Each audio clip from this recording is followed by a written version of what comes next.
Very interesting that the companies that sold beer did quite well in the stay-at-home trade. Like Peloton did quite well the stay-at-home trade. But I think people feel I'm getting a lot of heat from I had a kind of a negative piece on Peloton. Well, it was at 120, so maybe I rest my case. But there's a couple of the stay-at-home, so a couple of the stay-at-home trades that have that are trying to morph into go-out trades. And I think beer is real. I think that people love beer. I think they would love to try the cannabis drinks. But I do think that when you get these bars open, Carl, it is going to be the roaring 20s. And if you get that 10% growth, it's roaring 20s. And this time, there's no prohibition. Yeah, that's you may be right, Jim. Obviously, I read something the other day that they called it the Roaring 20s to a degree because the people who had lived through the prior pandemic at the time felt like, well, I survived that. Nothing can kill me. And that was sort of what led to those incredible animal spirits. Well, I had Dr. Eric Topol on, whom I regard as being, by the way, the greatest follow. He's at Scripps.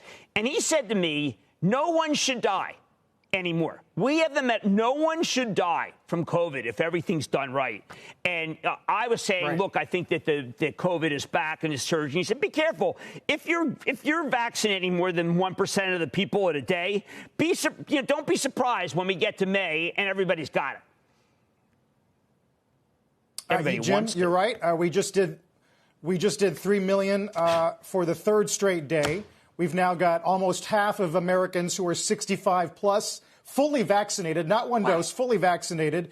And there's a good piece this morning, Jim, in Politico, that the White House may rejigger some of their vaccination strategy because they're finding that Americans don't necessarily want to go to a mass vaccination site.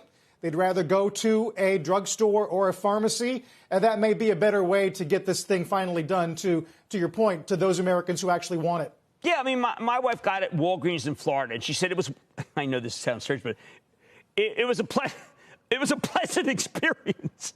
I think that's what happens when she had the J&J. It was pleasant. She got back. She didn't feel well. But now she's queen. She's queen of Florida. And I think that you see CVS and Walgreens, I think they're getting business.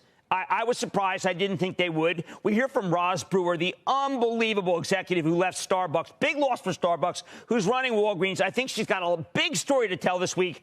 And a lot of it is that, well, you feel good. You buy something when you're there. And it's real. I mean, Carl, I think that the numbers those numbers are amazing, 3 million. They're amazing. Think about it. The population of the country is 330 million? I mean, we're going to be there. And people are going to go out. And I'm targeting Cinco de Mayo as the day that everybody goes out.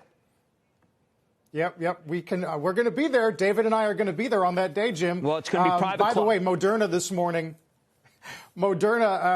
announces the shipment of the 100 millionth dose to the government.